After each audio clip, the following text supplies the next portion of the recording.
Então, no livro de Tiago,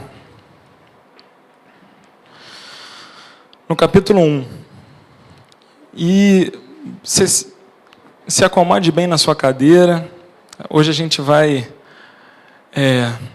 ler a Bíblia assim bastante, o que é maravilhoso, porque a Bíblia é a palavra de Deus, garantida. O que você lê aqui, você pode ter confiança, pode se sentir confortável.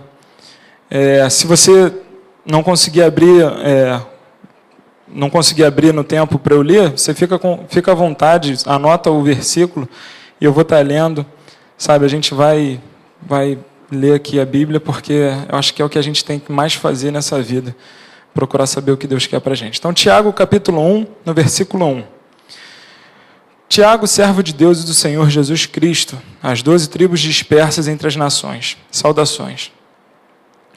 Meus irmãos, considerem motivo de grande alegria o fato de passarem por diversas provações, pois vocês sabem que a prova da sua fé produz perseverança, e a perseverança deve ter ação completa, a fim de que vocês sejam maduros e íntegros, sem lhes faltar coisa alguma. Se algum de vocês tem falta de sabedoria, peça a Deus, que a todos dá livremente, de boa vontade, e lhe será concedida. Peça, porém, com fé, sem duvidar, pois aquele que duvida é semelhante à onda do mar, levada e agitada pelo vento. Não pense tal pessoa que receberá coisa alguma do Senhor, pois tem mente dividida, é instável em tudo o que faz. O irmão de condição humilde deve orgulhar-se quando estiver em elevada posição, e o rico deve orgulhar-se caso passe a viver em condição humilde, pois o rico passará como a flor do campo. Pois o sol se levanta, traz o calor e seca a planta. Cai, então a sua flor e a sua beleza é destruída. Da mesma forma, o rico murchará em meio aos seus afazeres. Feliz é o homem que persevera na provação, porque depois de aprovado receberá a coroa da vida, que Deus prometeu aos que o amam. Quando alguém for tentado, jamais deverá dizer, estou sendo tentado por Deus, pois Deus não pode ser tentado pelo mal e a ninguém tenta. Cada um, porém, é tentado pelo próprio mau desejo, sendo por este arrastado e seduzido. Então esse desejo tendo concebido, dá à luz o pecado, e o pecado, após ter se consumado, gera morte. Meus irmãos, não se deixem enganar. Toda boa dádiva e todo dom perfeito vem do alto, descendo do Pai das luzes, que não muda como sombras inconstantes. Por sua decisão, ele nos gerou pela palavra da verdade, a fim de sermos como os primeiros frutos de tudo que ele criou. No 19 agora.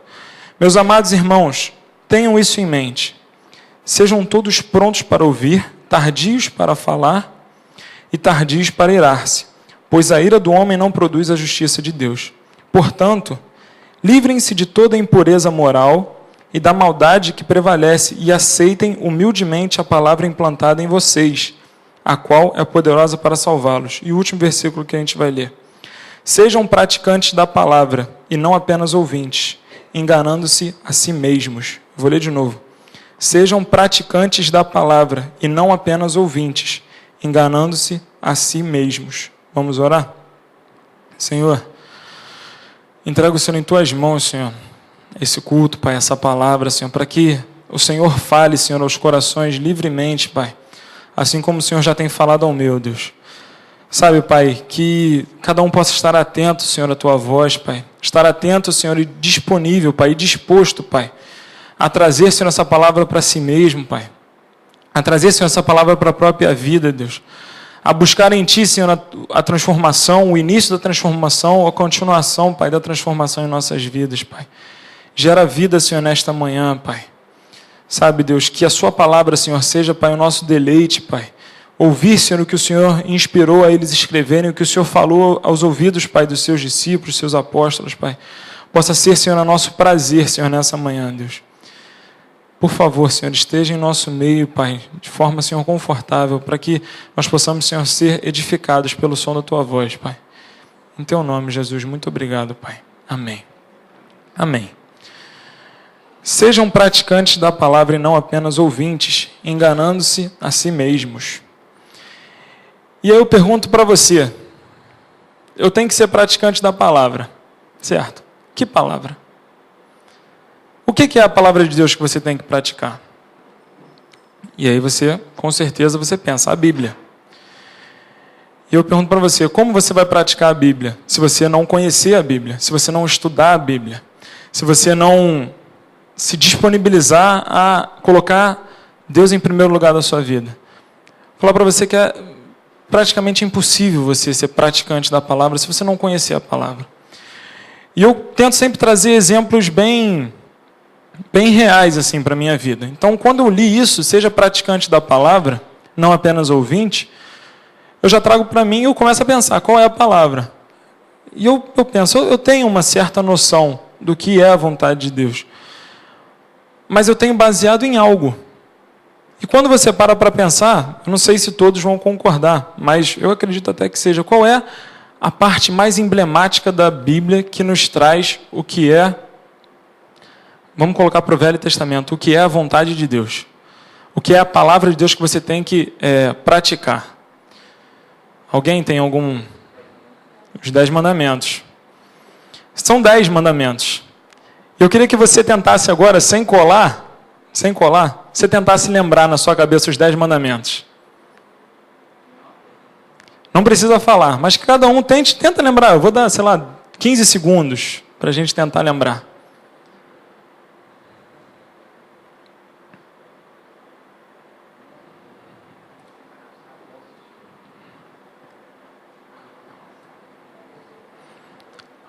Bom, para a gente não perder muito tempo, alguém conseguiu lembrar de todos? Não conseguiu? E aí, gente, eu trago isso porque, eu vou ser sincero com vocês, há 6 meses atrás eu não lembraria, só que lá veio a mim essa palavra, né, através do meu tio Eduardo, lá em Olinda, trazendo a importância da gente ler e entender e buscar e, se especializar na Bíblia, saber o que você tem que fazer, não ter uma ideia, você saber, você estudar a palavra de Deus, porque a vontade de Deus para a sua vida é que você estude. Eu parei, eu falei, caramba, os 10 mandamentos eu não tenho decorado assim, eu não tenho em mim, eu não sei, se alguém me perguntar, você é cristão? Sou, quais são os 10 mandamentos? Tá, eu não sou cristão, cara, tchau. Porque, caramba, os 10 mandamentos é algo tão básico, né, que ensina na escolinha. E aí eu esqueci um deles, você deve lembrar, um dos sinais. Eu vou ensinar para vocês aqui, só a título de curiosidade. Tá? Você abre em Êxodo 20, que a gente vai ter os 10 mandamentos aqui. Isso é o básico, é o início. Para você descobrir o que Deus quer para a sua vida, você começa vendo os 10 mandamentos, porque os 10 mandamentos servem justamente para isso. Enquanto vocês abrem, eu vou falando.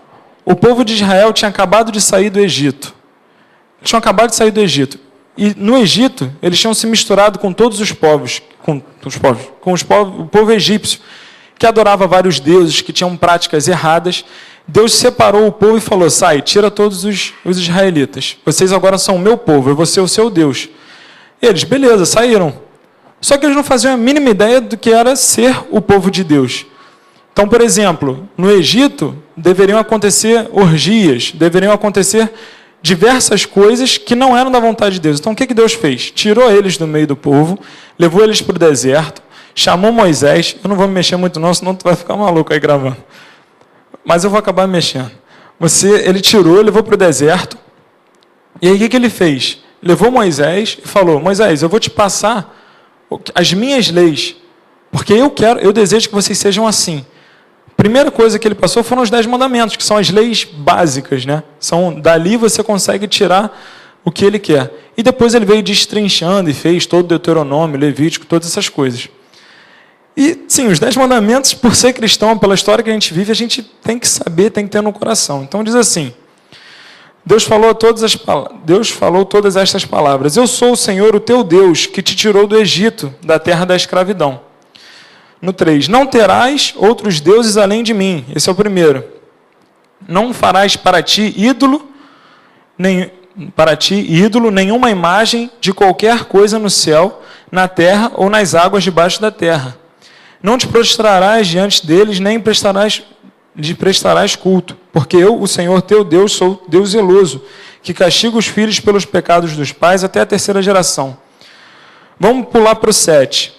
não tomarás em vão o nome do Senhor, o teu Deus, pois o Senhor não deixará impune quem tomar o seu nome em vão.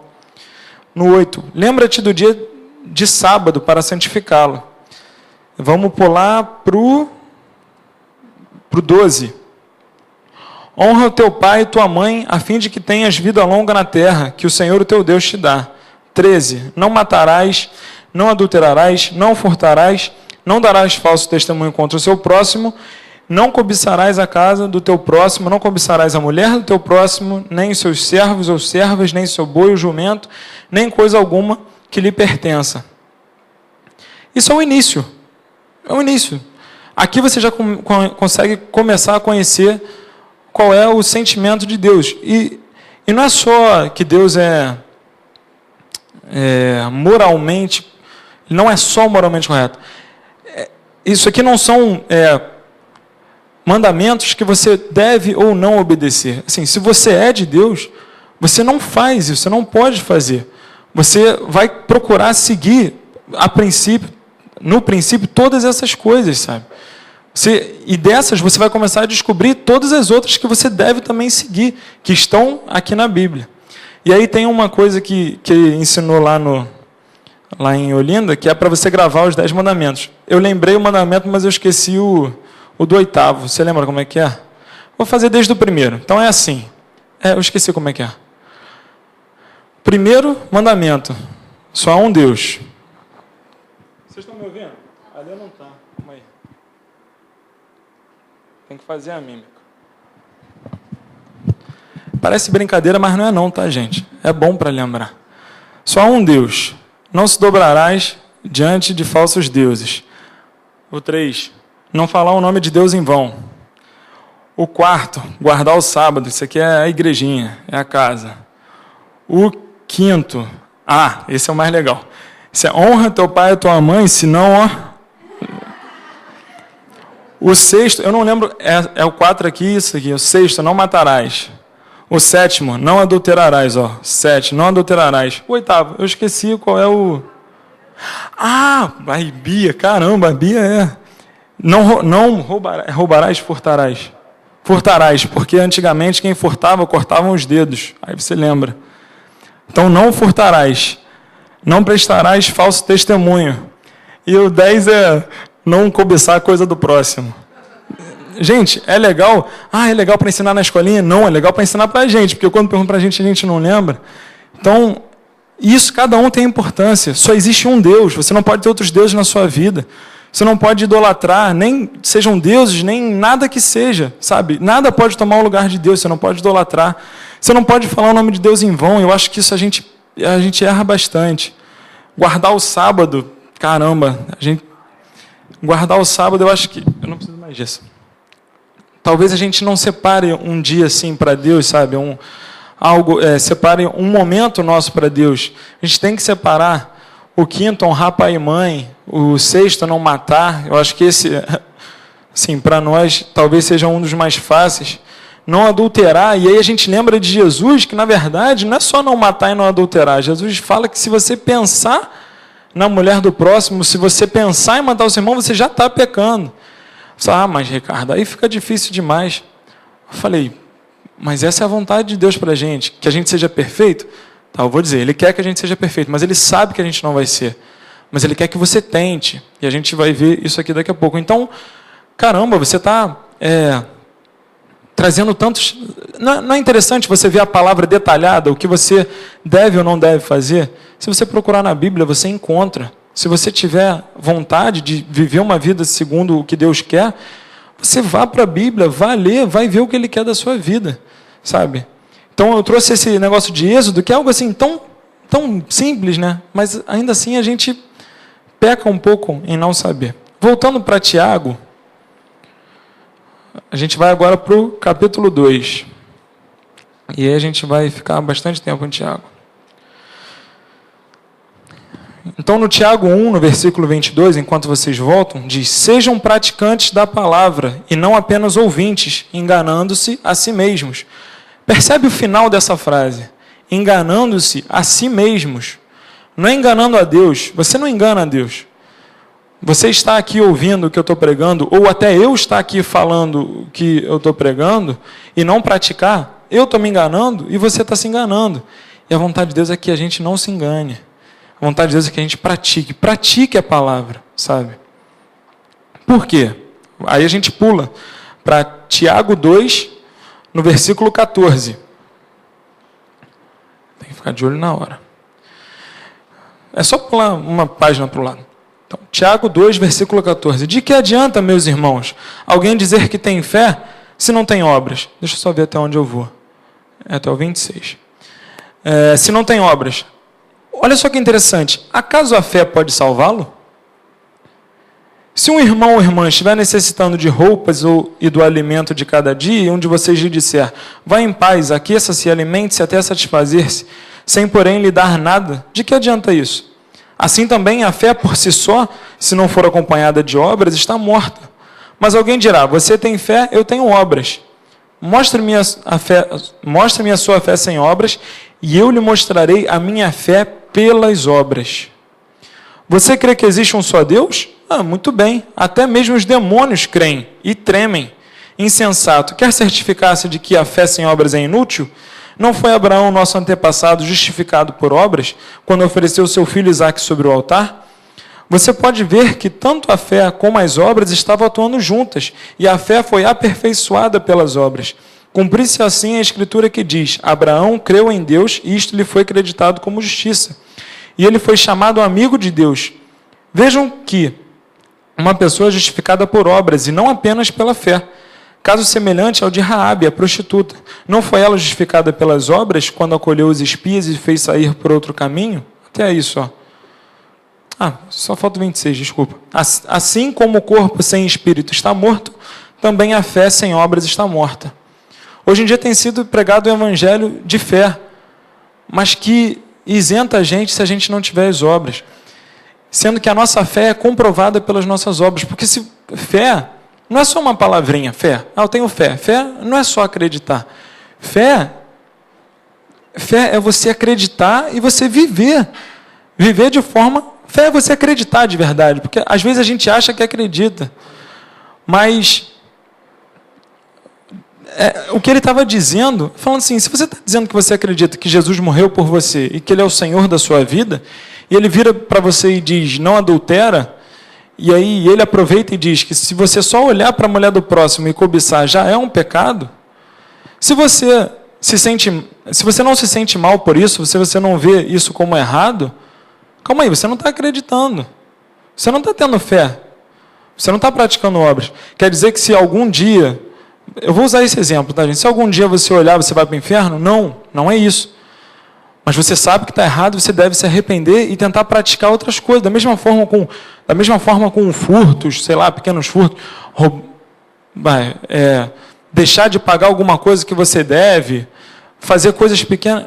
Gente, Deus, Ele deseja que nós vivamos de maneira correta. De maneira correta em todas as coisas. A gente vai ser perfeito até Ele voltar? Não. Mas Ele deseja que a gente prossiga buscando a perfeição. Se você se acomodar com o seu pecado, você vai estar vivendo no pecado e isso é perigoso para você. Eu não sou ninguém para condenar ninguém. Mas do que importa a vida, senão a nossa vida eterna, a nossa salvação? Será que não é digno a gente lutar pela nossa salvação? E se você só me diz que tem fé, aí ele diz aqui, você crê que existe só um Deus? Muito bem, até os demônios creem e tremem. Às vezes a gente crê e não treme, o demônio treme, porque ele conhece o tamanho de Deus. Dizer que acredita não é acreditar de verdade. E Deus quer que a gente acredite. Ele clama, Ele precisa, Ele quer que a gente acredite porque Ele quer a nossa salvação. A gente pula um pouquinho para o Tiago no capítulo 4. Tiago 4, no versículo 13.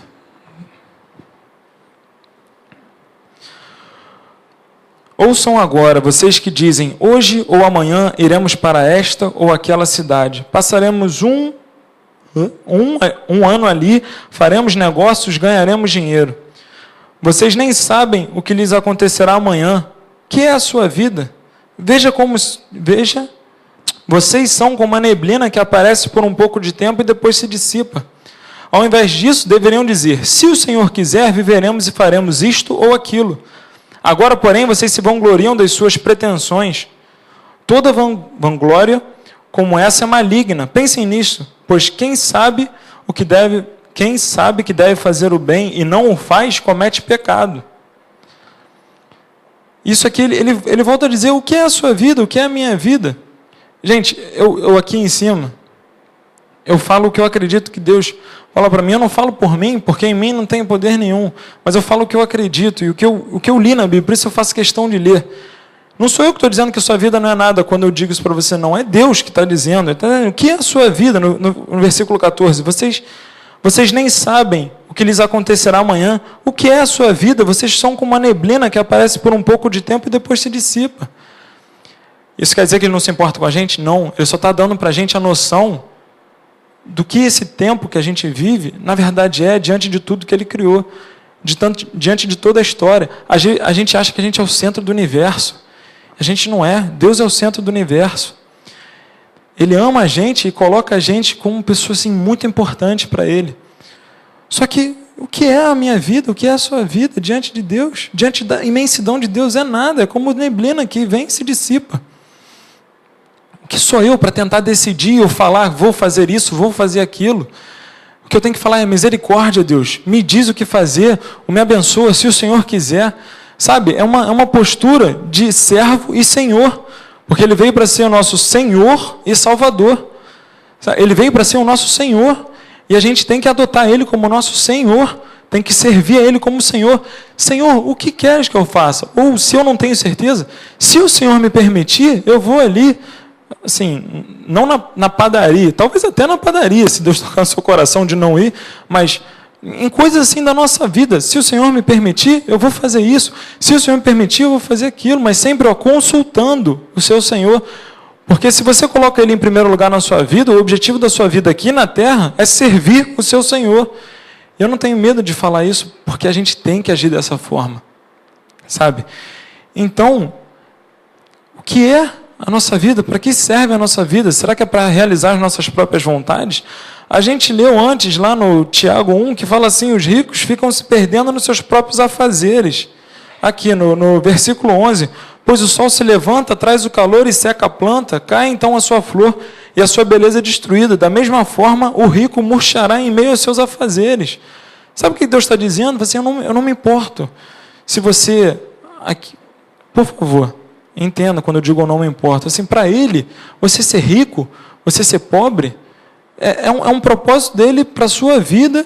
Não quer dizer que ele quer que você viva sofrendo, mas quantos servos dele não sofreram por causa do nome dele? Ele chamou de bem-aventurados.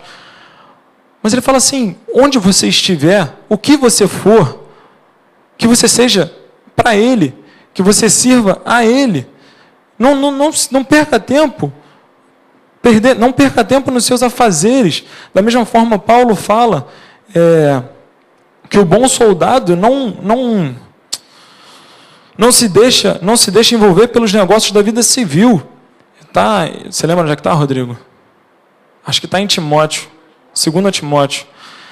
Ele fala: o bom soldado não se deixa envolver pelos negócios da vida civil. Se você entrou para o exército de Cristo, se você entrou para o reino de Deus, você não se deixa envolver pelos negócios da vida civil.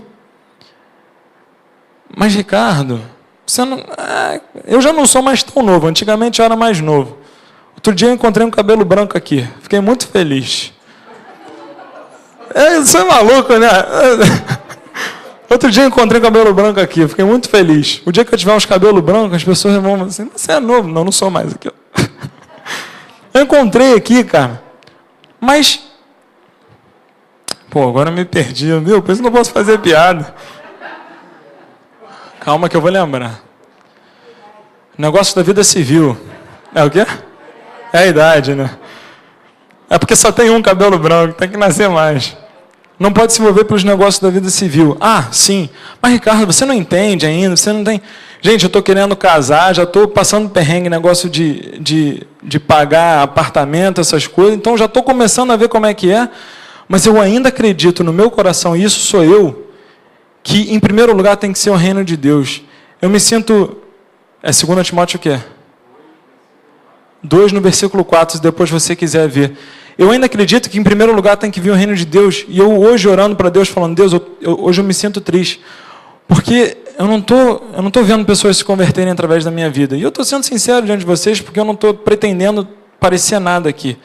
Eu quero ser transformado com todos nós, para a gente ser uma igreja cada vez mais forte. Então eu tenho visto, assim, Senhor, o propósito da minha vida, que eu continuo aqui, é pregar o evangelho, fazer discípulos. E eu falo, poxa, eu não estou vendo pessoas se converterem através da minha vida.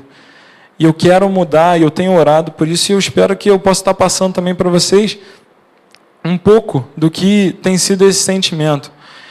E aí, no versículo 13 ao 17, que a gente já leu, ele termina dizendo, pensem nisso, pois quem sabe o que deve fazer o bem e não o faz, comete pecado.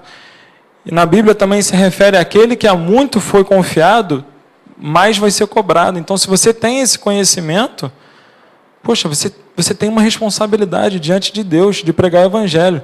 Se você escolhe viver a sua vida, é uma escolha. Você escolhe ignorar essas coisas, mas a gente tem que viver a vida tendo um Senhor sobre a nossa cabeça. Então, perguntando e querendo saber dele o que ele quer. Vocês se não quiserem, não precisa abrir, eu vou abrir rapidinho, Provérbios, no capítulo 4. Foi o capítulo-chave com o versículo-chave do nosso retiro. Eu vou lendo, tá? Ouçam, meus filhos, a instrução de um pai, estejam atentos e obterão discernimento. O ensino que lhes ofereço é bom, por isso não abandonem a minha instrução. Quando eu era menino, ainda pequeno, em companhia do meu pai, um filho muito especial para minha mãe, no versículo 4, ele me ensinava e dizia, e agora eu quero que você leia isso, não é como se Deus estivesse falando para você, não, é Deus está falando para você, está escrito na Bíblia, a Bíblia é a palavra de Deus, aqui você pode confiar. E Deus fala para você o seguinte, presta atenção, apegue-se às minhas palavras de todo o coração, obedeça aos meus mandamentos e você terá a vida. Procure obter sabedoria e entendimento, não se esqueça das minhas palavras, nem delas se afaste. Não abandone a sabedoria e ela o protegerá, ame-a e ela cuidará de você. O conselho da sabedoria é, procure obter sabedoria. Preste atenção nisso. Use tudo o que você possui para adquirir entendimento. Dedique alta estima à sabedoria e ela o exaltará. Abrace-a e ela o honrará. Ela porá um belo diadema sobre a sua cabeça e lhe dará de presente uma coroa de esplendor. Ouça, meu filho, e aceite o que digo, e você terá vida longa. Eu o conduzi pelo caminho da sabedoria e o caminhei por veredas retas. Assim, quando você por elas seguir, não encontrará obstáculos.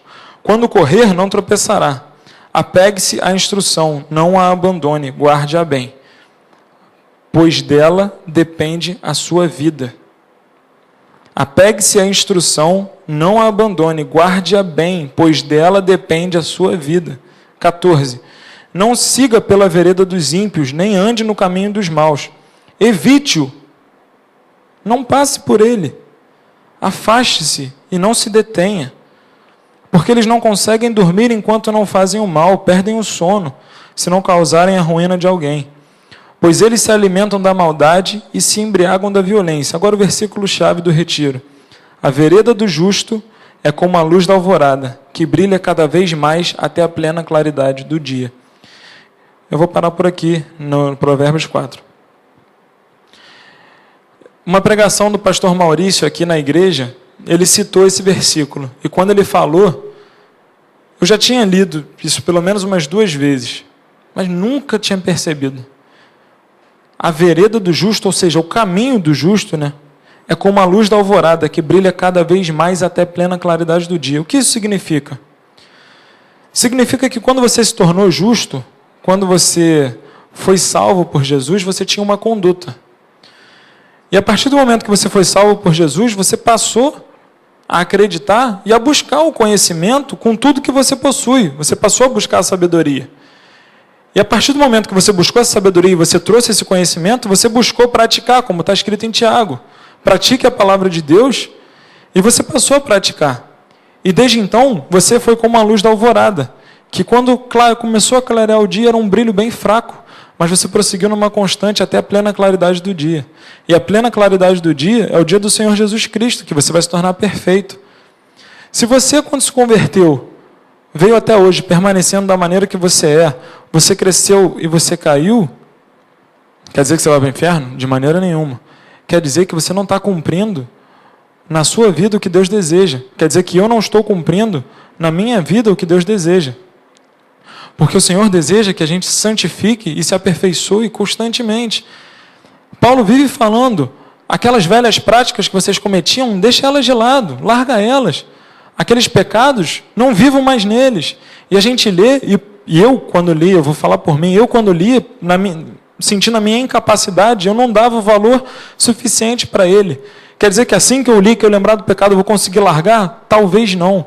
Mas quer dizer que assim no momento que eu percebi que está errado, eu tenho que lutar até o final, para que pelo menos isso não esteja mais na minha vida.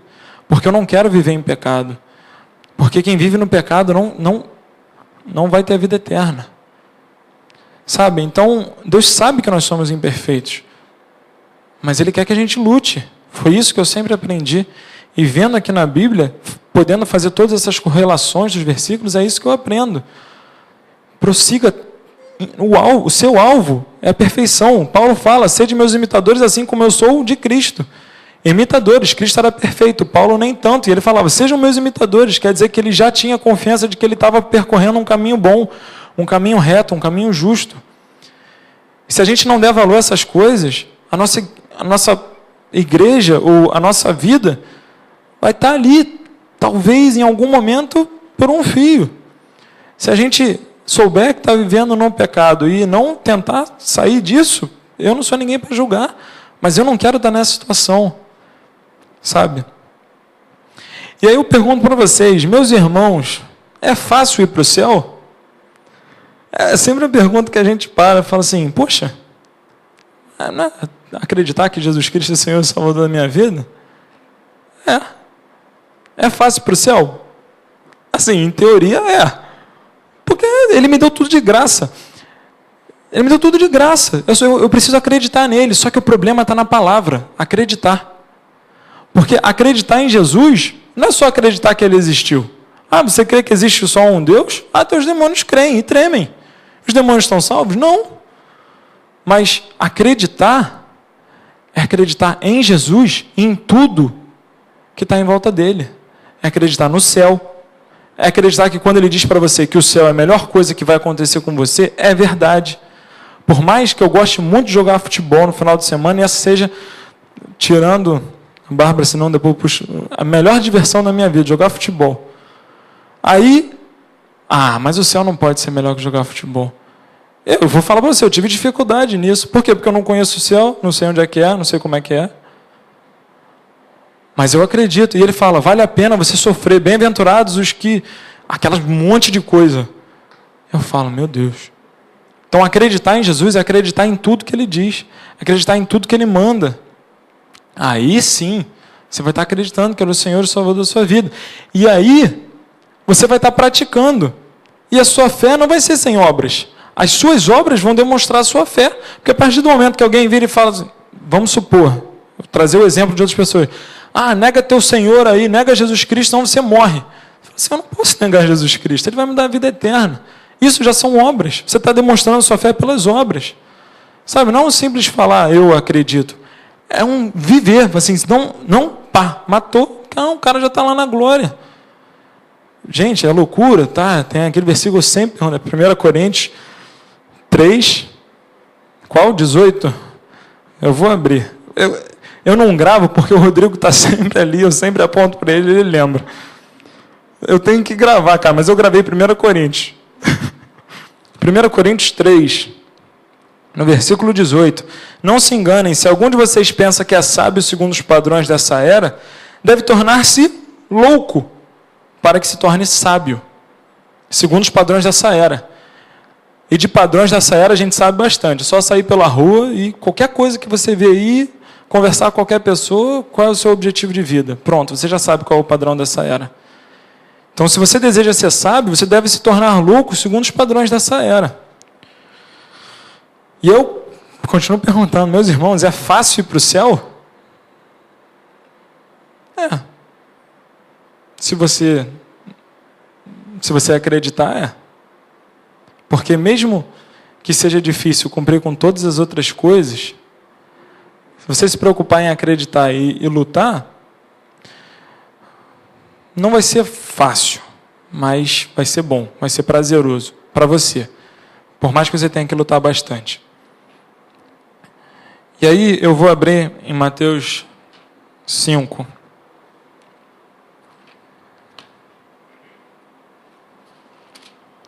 E eu vou ler, já vou abrir lendo. São 2 versículozinhos. Mateus 5, no versículo 23.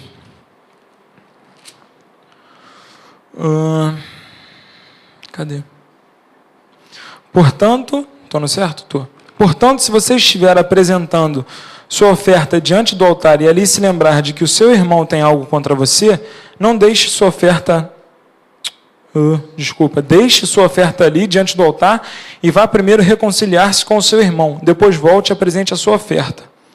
E agora eu vou ler o Mateus, o 6, que é o seguinte, no versículo 14. Pois se perdoarem as ofensas uns dos outros, o Pai Celestial também lhes perdoará. Mas se não perdoarem uns aos outros, o Pai Celestial não lhes perdoará as ofensas.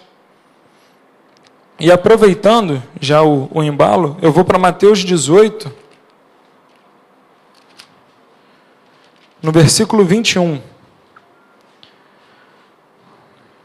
Mateus 18, versículo 21, que diz assim: Então Pedro aproximou-se de Jesus e perguntou: Senhor, quantas vezes deverei perdoar ao meu irmão quando ele pecar contra mim? Até 7 vezes? No 22, Jesus respondeu: Eu lhe digo, não até 7, mas até 70 vezes 7. Por isso o reino dos céus é como um rei que desejava acertar contas com os seus servos. Quando começou o acerto, foi trazido à sua presença um que lhe devia uma enorme quantidade de prata. Como não tinha condições de pagar, o Senhor ordenou que ele, sua mulher, seus filhos e tudo que ele possuía fossem vendidos para pagar a dívida. O servo prostrou-se diante dele e lhe implorou: Tem paciência comigo e eu pagarei tudo. O senhor daquele servo teve compaixão dele, cancelou a dívida e deixou-o ir. Mas quando aquele servo saiu ao encontro de um dos seus conservos, que lhe devia 100 denários, agarrou-o e começou a sufocá-lo, dizendo: Pague-me o que me deve. Então o seu conservo caiu de joelhos e implorou-lhe: Tenha paciência comigo e eu lhe pagarei. Mas ele não quis, antes saiu e mandou lançá-lo na prisão, até que pagasse a dívida. Quando os outros servos, companheiros dele, viram o que havia acontecido, ficaram muito tristes e foram contar ao Senhor tudo o que havia acontecido. Então o Senhor chamou o servo e disse: Servo mau, cancelei toda a sua dívida, porque você me implorou. Você não devia ter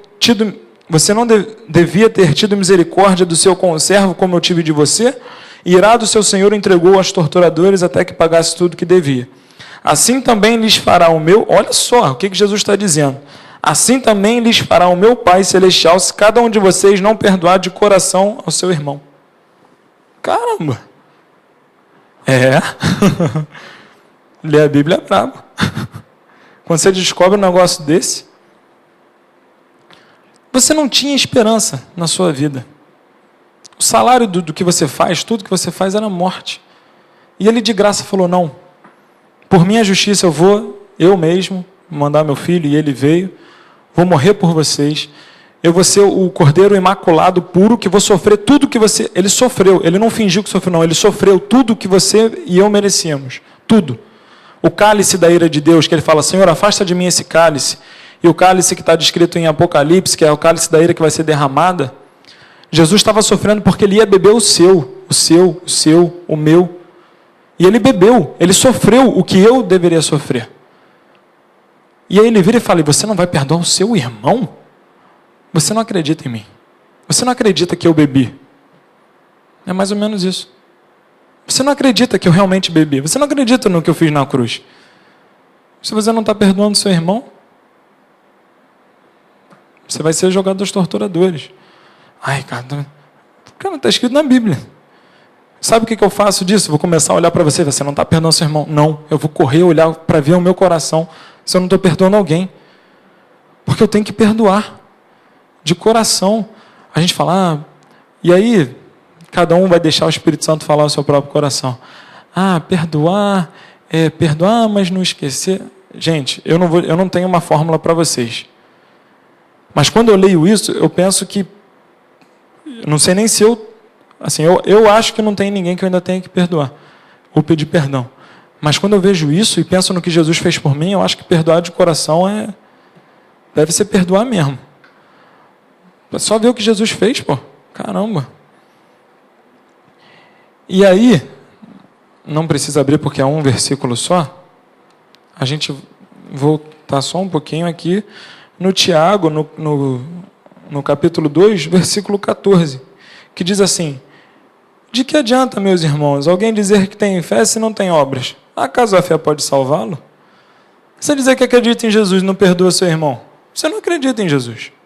Você dizer que acredita em Jesus e fica aí cobiçando o que é do próximo, cobiçando a mulher do próximo, as propriedades do próximo, você não acredita em Jesus. Você sabe que ele existe, ou que ele existiu e que ele existe também, mas você não acredita em Jesus, sabe? E eu pergunto, meus irmãos, é fácil ir para o céu? Depende. Se você está disposto, você consegue. Só que a gente tem que trazer essa noção de que o céu não é palhaçada. Ir para o céu não é... Até porque, em Mateus, e aí é um versículo só também, em Mateus, no capítulo 7, Mateus capítulo 7, no versículo 13, diz assim: entrem pela porta estreita, pois larga é a porta e amplo o caminho que leva à perdição, e são muitos os que entram por ela. Como é estreita a porta e apertado o caminho que leva à vida, são poucos os que a encontram. É estreito, sabe? Quer dizer que você só vai para o céu se você for torturado lá no país árabe? Não. Mas quer dizer que a vida cristã, a dificuldade começa em negar a si mesmo, tomar a cruz de Jesus e caminhar. Se não está tendo essa dificuldade, poxa, para orar e fala: Senhor, a minha vida está muito mansa. Não é só fora não, é dentro. Senhor, não tem nada que eu tenha que mudar, não tem nada que eu tenha que me esforçar. Sabe? E o Senhor, o Espírito Santo, como a gente viu no estudo hoje, ele está presente aí para falar com todo mundo. Ele não fala só através de quem está aqui, ele fala através do pastor, do bispo, mas ele está na sua casa para você sentar e falar: Senhor, fala comigo. E ele fala, e ele vai falar.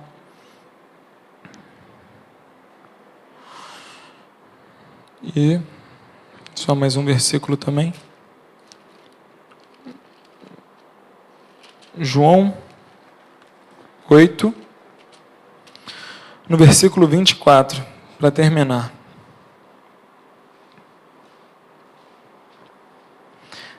Esse aí vai, para terminar, é um textinho. Eu vou...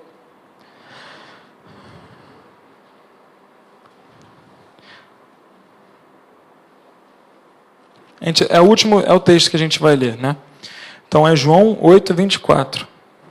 Depois disso a gente vai encerrar.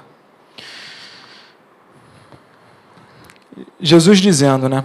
Eu lhes disse que vocês morrerão em seus pecados, se vocês não crerem que eu sou. Ele estava se referindo ao que Deus falou para Moisés, né? Então Jesus era Deus.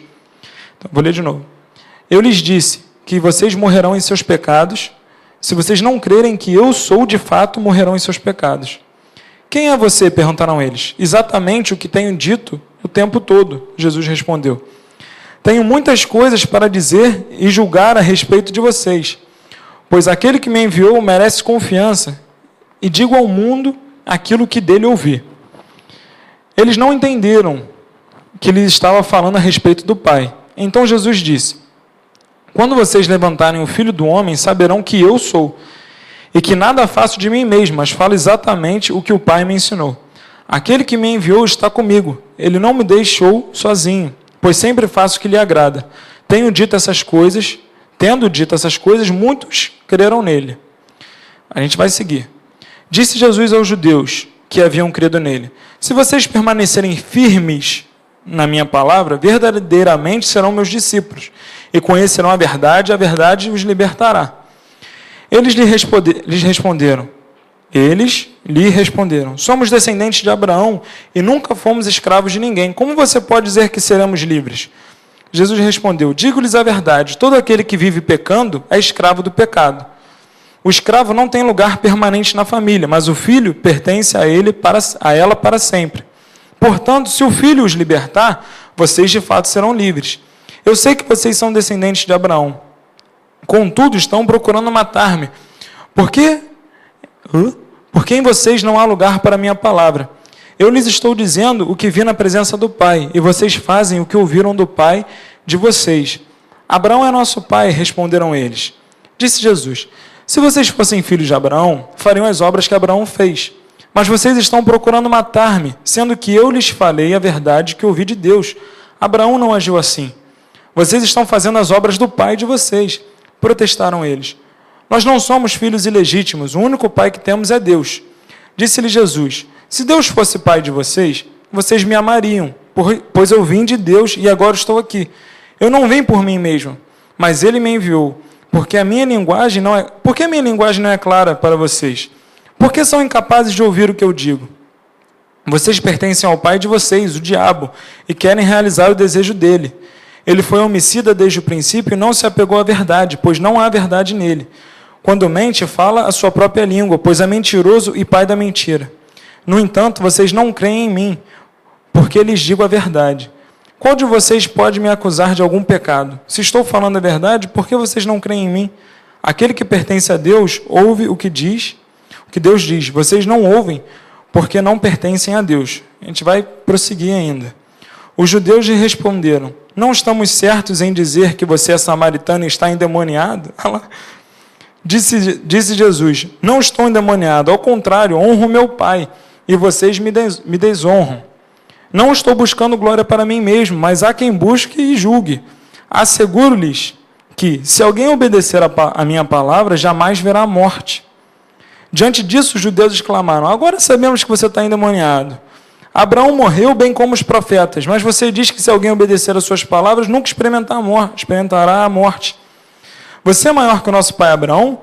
Ele morreu bem como os profetas, quem você pensa que é? Agora preste atenção nesse finalzinho. Respondeu Jesus, se glorifico a mim mesmo, a minha glória nada significa. Meu Pai, que vocês dizem ser o seu Deus, é quem me glorifica. Vocês não o conhecem, mas eu o conheço.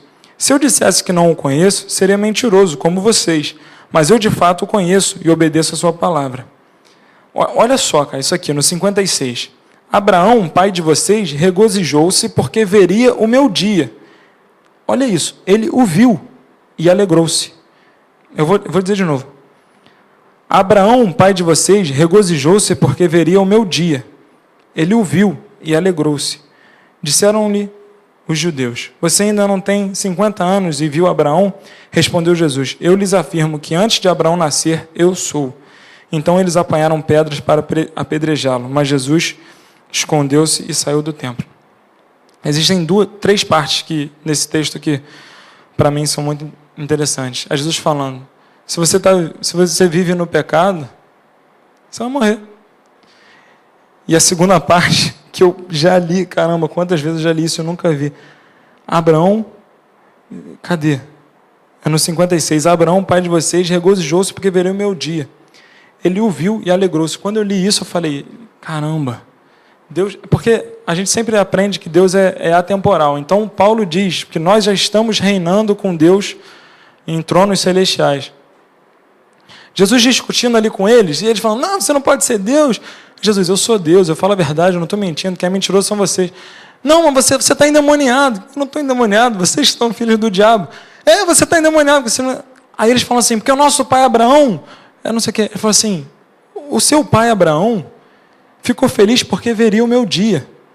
Aí naquela hora eu acho que ele virou e revelou. Ele já viu. E ele se alegrou. Eu imaginei Jesus lembrando de olhar para Abraão e Abraão sorrindo. O dia que a gente está esperando, Jesus já conhece, já sabe o que vai acontecer, já viu, ele já sabe se você vai estar sorrindo nesse dia ou não. Infelizmente, essa é uma realidade, gente.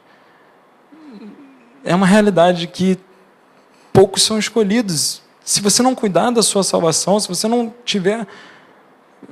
buscar sabedoria e entendimento, se você simplesmente viver a sua vida, se deixar levar, eu não sou ninguém para dizer, mas caramba, quem sabe? Se você vai estar sorrindo no dia do Senhor, como Abraão.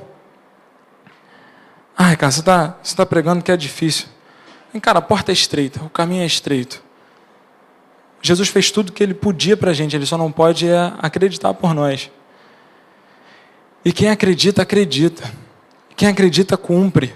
Tenta cumprir. Gente, eu repito, a gente vai errar muitas vezes, muitas. Vai pecar, você não pode se contentar com o pecado. Você não pode se contentar em continuar pecando. Você tem que buscar o arrependimento, porque Deus perdoa todos os seus pecados. Deus perdoa todas as suas falhas. Acho que eu vou cometer amanhã e depois, Ele já me perdoou. Mas se eu digo que eu acredito, eu busco o senhorio dEle, porque Ele falou que eu deveria buscar o senhorio dEle.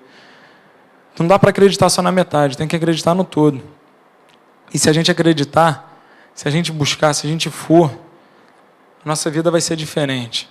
E no último dia, Jesus vai ter olhado para Abraão, Abraão sorriu, aí Ele vai olhar para o lado, e você vai estar lá sorrindo. O objetivo da vida é ir para o céu, enquanto a gente está aqui, pregar a palavra. Mas tem que fazer isso da maneira correta. O manual da sua vida é isso daqui. Procure saber o que Deus quer da sua vida. Amém?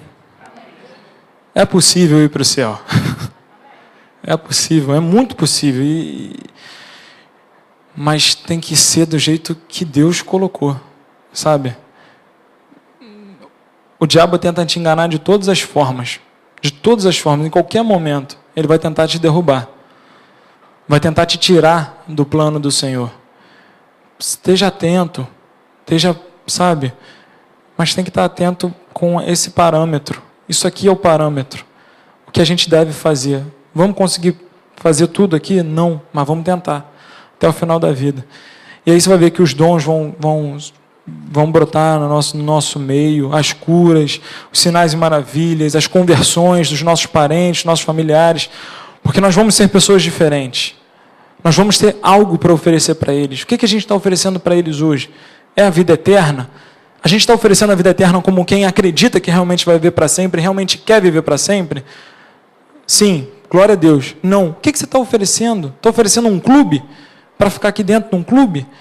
Jesus não veio trazer clube, Jesus veio trazer vida. Que você acredite na vida, que você acredite na vida eterna, para que você tenha algo para oferecer. Que você acredite em primeiro lugar. Amém? Vamos baixar nossas cabeças para orar. Senhor, te peço misericórdia sobre a minha vida, Pai, da responsabilidade, Senhor, de tudo, Pai, que foi falado, Deus, que eu possa cumprir, Senhor, que eu não seja hipócrita, Pai. Por favor, Deus, que quando o Senhor olhar, Senhor, para Abraão, Senhor, e ver ele sorrindo, Pai, eu possa estar também, Senhor, no seu dia, Pai, me alegrando, Pai, porque o Senhor voltou, Deus. Agora eu te peço, Senhor, pela vida, Senhor, dos meus irmãos, Pai, que a palavra que o Senhor falou, Pai, e cada um deles sentiu, Senhor, o teu chamado, Senhor, a tua palavra, possa, Senhor, ser guardada, Senhor, no fundo do coração, como está em Provérbios, Deus. Que possa, Senhor, ser digna, Senhor, de confiança e de honra, Pai, para que venha produzir vida e produzir frutos, Pai. Sabe, Deus, coloca, Senhor, a nossa vida, Senhor, no rumo correto, Pai. Nos dá força, Senhor, nos dá coragem, Senhor, de seguir, Senhor. Sabe, Deus, firmemente, Senhor, na Tua palavra, Pai. Independente de ser motivo, Senhor, de chacota, Pai, o nosso proceder, Pai.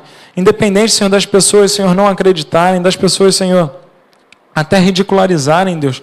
Sabe, Pai, o Senhor nos deixou as palavras que bem-aventurados aqueles que sofrem, Senhor, por causa do Seu nome, Deus. Que a gente não tenha medo de sofrer, mas que a gente tenha alegria de viver contigo, Pai. A gente tenha alegria, Senhor, de ir para o céu, Pai. Sabe, Deus, por favor, Pai, traz essa transformação aos nossos corações, Deus. Que a Bíblia, Senhor, seja, Senhor, de alta estima, Senhor, durante os nossos dias. E nós possamos, Senhor, nos reunir, Senhor, para Te adorar, Senhor, em uma só voz, em um só coração, Deus. Por favor, Pai, que até que a casa esteja cheia, Senhor, até que o Teu reino venha, Pai, nós possamos, Senhor, prosseguir, Senhor, levando a Sua palavra, Senhor, até onde o Senhor desejar, Pai. Por favor, te peço que quando estivermos prontos, Senhor, derrama, Senhor, sobremaneira o Teu Espírito Santo sobre nós, Pai, para que aqueles que não creem, creiam, Pai, e possam ter uma verdadeira conversão, Deus. Em Teu nome, Jesus, eu te agradeço, Pai, por essa manhã, Pai. Amém.